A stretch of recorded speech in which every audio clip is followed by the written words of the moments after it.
नवरात्रि के दिन चल रहे थे, इसलिए माँ दुर्गा सभी देवियों के साथ धरती लोक पर भ्रमण के लिए निकली। वे सभी जगह अपने भक्तों को नवरात्रि के व्रत और पूजन करती देख रही थी। शैलपुत्री, ब्रह्मचारिणी, चंद्रघंटा, कुष्मांडा, स्कंद माता, कात्यायनी, कालरात्रि, महागौरी, सिद्धिदात्री, आज हम सभी को कन्या पूजन के लिए बुलावा आया है। सभी भक्त आज कन्या पूजन के दिन हमारी प्रतीक्षा कर रहे हैं और हमारा आशीर्वाद प्राप्त करना चाहते हैं। परंतु जो भी भक्त निस्वार्थ भावना से हमारा पूजन करेगा, हमें भोजन खिलाएगा, उसी के घर हम आज भोजन करेंगे।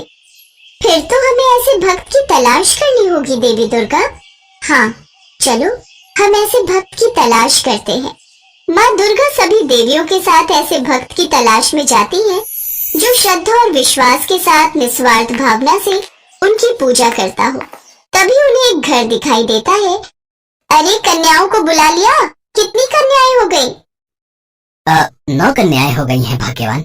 बस सरोज के दोनों बच्चों को नहीं बुलाया, उन्हें भी बुला लेते हैं। अरे पागल हो क्या? 9 कन्याएं बहुत होती हैं। इतना प्रसाद नहीं है हमारे पास कि सबको बांटते रहे। और सरोज के बच्चों को भी बुलाने की कोई जरूरत नहीं है। जितनी कन्याएं आ गई बहुत है। अरे अरे अरे, तुम सब कहाँ घुसी चली आ रही हो? आंटी जी, हमें कंजक चाहिए। आपके घर तो आज कन्या पूजन है ना, हम कंजक लेने आए हैं। अब कोई कंजक नहीं मिलेगी, हमारे घर में 9 कंजक पूरी हो गई है। जाओ कहीं और जाओ। उस औरत ने दरवाजा बंद कर लिया। माँ दुर्गा और सभी देवियां द्वार पर खड़ी थी। तभी वो एक और घर में जाती है और कंजक मांगती है। आंटी जी, आज आप कन्या पूजन नहीं कर रहे, हमें कंजक दो ना। कन्याएं द्वार पर खड़ी हैं, अब हम इन्हें खाली हाथ नहीं लौटा सकते। पर हमारे घर में तो खुद खाने के लिए कुछ भी नहीं है, इन कन्याओं को क्या खिलाएंगे? कैसे करेंगे सरोज, वापस तो भेजना ही पड़ेगा। हमने खुद कल से कुछ नहीं खाया है, इन कन्याओं के लिए कहाँ से भोजन बनाओगी? माँ बापू, ताई जी ने भी हमें कंजक के लिए नहीं बुलाया। हम गए थे, हमें वापस भेज दिया, बोला कंजक पूरी हो गई है। हाँ माँ, ताई जी ने, ताऊ जी ने, दोनों ने हमें बाहर से ही भेज दिया और दरवाजा बंद कर दिया। सुनो जी, द्वार पर कन्याएं खड़ी हैं, बच्चे भी प्रसाद मांग रहे हैं। कुछ समझ नहीं आ रहा क्या करें। मुझे तो लगता है हमें कल की तरह दोबारा घास की रोटी बनानी होगी और इन कन्याओं को भी हम घास की रोटी खिला देते हैं। कम से कम आज कन्या पूजन के दिन द्वार से खाली तो नहीं जाएंगी ना? सरोज, तुम्हें लगता है ये छोटी छोटी बच्चियां घास की रोटी खाएंगी? आज के दिन तो ये सब पूरी पकवान खाने के लिए उत्साहित रहती हैं। मुझे नहीं लगता ये हमारे घर में घास की रोटी खाएंगी। माँ दुर्गा और सभी देवियां अब तक सारी बात समझ चुकी थी। घास की रोटी? हम सबको तो घास की रोटी बहुत अच्छी लगती है। आंटी, आज हम घास की रोटी खाएंगे। सचमुच आप सब घास की रोटी खाओगे? आओ सब यहाँ बैठो, मैं सबके लिए रोटी बनाती हूँ। सरोज ने बहुत प्यार से सब कन्याओं के लिए घास की रोटी बनाकर तैयार की।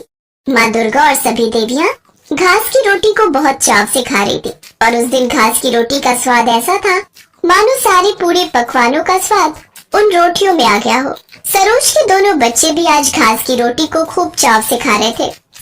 देवियों, मेरे पास जो रूखा सूखा था मैंने आप सबको खिलाया। आप सबने इतनी प्रेम भावना के साथ आज इन घास की रोटियों को खाया है। मैं बहुत भाग्यशाली हूँ जो आज दुर्गा अष्टमी के दिन आप सब कन्याओं के दर्शन हुए।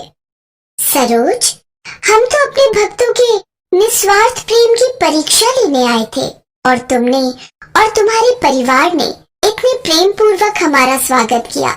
जो भी तुमसे बन पड़ा वह तुमने बनाकर हमें खिलाया, परंतु हमें अपने द्वार से आज दुर्गा अष्टमी के दिन खाली हाथ नहीं लौटाया।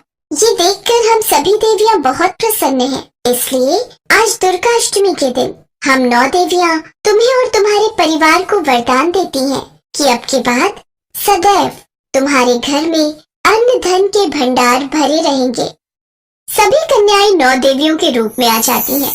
माँ दुर्गा के 9 रूपों के दर्शन करके सरोज और उसके पति की आंखों में आंसुओं की धारा बह जाती है। माँ दुर्गा के साथ सभी देवियां सरोज और उसके परिवार को आशीर्वाद देकर अंतर ध्यान हो जाती हैं।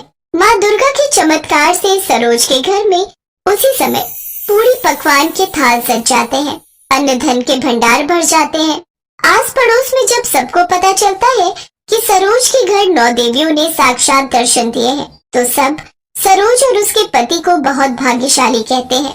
सरोज के जेठ जेठानी जब ये बात सुनते हैं और देखते हैं तो उन्हें भी अपनी गलती का एहसास होता है कि जिन देवियों को उन्होंने घर के द्वार से ही लौटा दिया था, वे तो साक्षात देवियां थीं, जिनका उन्होंने अनादर किया। वे माँ दुर्गा से क्षमा मांगते हैं। माँ दुर्गा के आशीर्वाद से सरोज और उसके परिवार में धन धान्य और सुख समृद्धि का वास होता है।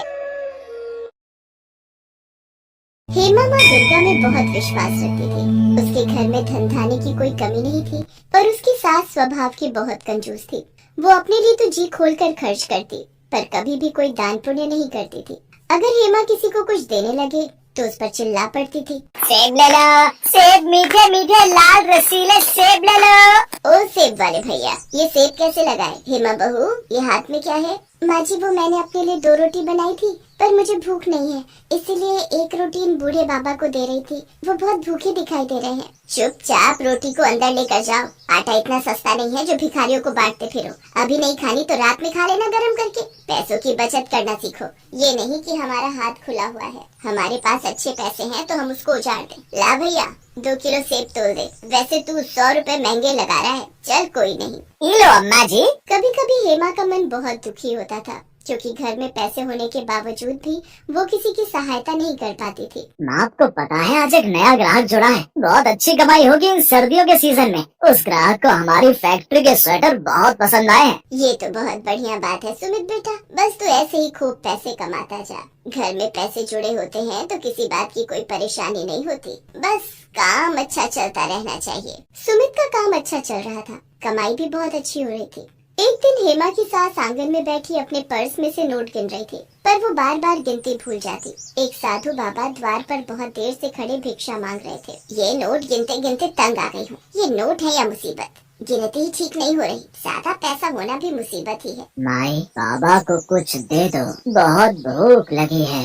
अरे बाबा, मैं पहले ही इन रुपयों से परेशान हूँ, ऊपर से तुम परेशान कर रहे हो।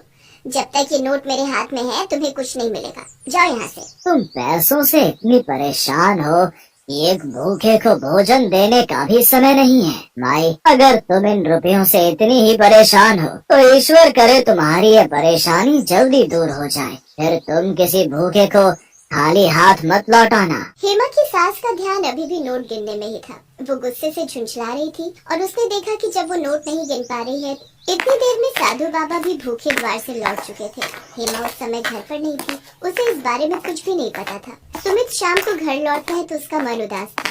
क्या हुआ? आप बहुत परेशान दिखाई दे रहे हो। मैंने बताया था ना, जो नया ग्राहक जुड़ा है, जिसने फैक्ट्री में स्वेटर का ऑर्डर लिखवाया था, अचानक उसने मना कर दिया है। मेरा बहुत नुकसान हो गया। मैंने तो माल बनवाना शुरू भी कर दिया था, पर उस ग्राहक को विदेश जाना पड़ा। आज ही उसका फोन आया है, वो माल बनवाने को मना कर रहा है। कोई बात नहीं, आप परेशान मत हो, सब ठीक हो जाएगा। ये नहीं तो कोई और ग्राहक आ जाएगा। आप बैठो, मैं खाना लगाती हूँ। पर ऐसा नहीं हुआ। सुमित की फैक्ट्री में माल पड़ा रहा, पर एक भी ग्राहक ने माल नहीं खरीदा। धीरे धीरे सुमित का सारा काम ठप हो गया और वो कर्जे में डूब गया। घर में पैसों की तंगी आ गई। हेमा और उसकी सास दोनों के सारे गहने बिक गए। मकान गिरवी रखना पड़ा। फैक्ट्री को ताला लग गया और वो लोग बहुत गरीब हो गए। एक दिन हेमा घर के बाहर झाड़ू लगा रही थी, तभी वही साधु बाबा फिर से आए। क्या हुआ? आज भी मैं यहाँ से भूखा जाऊंगा? हेमा की सास देखती है ये तो वही बाबा है जो कुछ दिन पहले उसके घर से भूखे गए थे। हेमा की सास की आंखों में आंसू आ जाते हैं। नहीं बाबा, ऐसी बात नहीं है। पहले मेरे घर में रुपया पैसा सब कुछ था, मैं तब भी आपको भूखे पेट भेज रही थी। आज मेरे घर में अन्न का दाना नहीं है, इसलिए मैं आज भी आपको द्वार से भूखा भेजने पर मजबूर हूँ। मुझे माफ करना बाबा, अब हम पहले जैसे धनवान नहीं रहे, हम बहुत गरीब हो गए हैं। रुकिए बाबा, ये रोटी और चटनी आप खा लो। बेटी, तुमने मुझे अपने हिस्से का भोजन दे दिया और तुम भूखी रहोगी? बाबा, मैं भूखी कहाँ हूँ? मैंने माँ दुर्गा का नाम लेकर उनके प्रसाद की मिश्री खा ली, मेरा तो उसी से पेट भर गया। जीती रहो बेटी, तुम माँ दुर्गा की सच्ची भक्त हो। घर में ये परेशानियाँ इसीलिए आई हैं क्योंकि तुम्हारे घर से कभी भी किसी गरीब और बेसहारा को दान पुण्य नहीं हुआ था। तुम माँ दुर्गा के नवरात्रि व्रत धारण करो, माँ दुर्गा से भूल के लिए क्षमा मांगो, भूखों को भोजन खिलाओ, प्यासे को पानी पिलाओ। देखना तुम्हारे घर की स्थिति पहले जैसी खुशहाल हो जाएगी। ठीक है बाबा, मैं माँ दुर्गा के नाम के नवरात्रि व्रत अवश्य रखूंगी। और फिर साधु बाबा के कहने पर हेमा ने विधि पूर्वक सच्चे मन से माँ दुर्गा के नवरात्रि व्रत रखने शुरू किए। वो माँ दुर्गा के नाम की जोत जगाती थी, घर में उनका कीर्तन और भजन करती थी, जिसमें उसके सास और पति सुमित के साथ रहते थे। हेमा ने अभी 3 व्रत ही समाप्त किए थे कि सुमित खुशी से घर लौट कर आता है। माँ जानती हो, मुझे स्वेटर और टी शर्ट का एक बहुत बड़ा ऑर्डर मिला है। दिसंबर तक मुझे ऑर्डर तैयार करना है। बहुत जल्दी जल्दी काम करना होगा। कस्टमर ने मुझे माल बनाने के एडवांस में रुपए भी दे दिए हैं। तू सच कह रहा है बेटा? हेमा बहू, ये सब तेरे द्वारा रखे गए माँ दुर्गा के नाम के नवरात्रि व्रत और पूजा का ही प्रभाव है, जो आज सुमित को इतना बड़ा ऑर्डर मिला है। जय माँ दुर्गा। और माँ दुर्गा के आशीर्वाद से हेमा के परिवार की खुशियाँ फिर से लौट आती हैं। सुमित का काम फिर से ठीक हो जाता है। अब हेमा की सास भी दान पुण्य करने के लिए मना नहीं करती थी, बल्कि खुद अपने हाथों से गरीबों को दान देती थी। हेमा के परिवार की आर्थिक स्थिति अब बहुत अच्छी हो गई थी, इसलिए वो नियम अनुसार नवरात्रि पर्व आने पर रामनवमी के दिन दुर्गा मंदिर में भंडारा करवाने लगी। कुछ समय बाद माँ दुर्गा की कृपा से हेमा के घर 2 बच्चों का जन्म हुआ। बेटा बेटी के जन्म के बाद माँ दुर्गा के आशीर्वाद से हेमा के जीवन में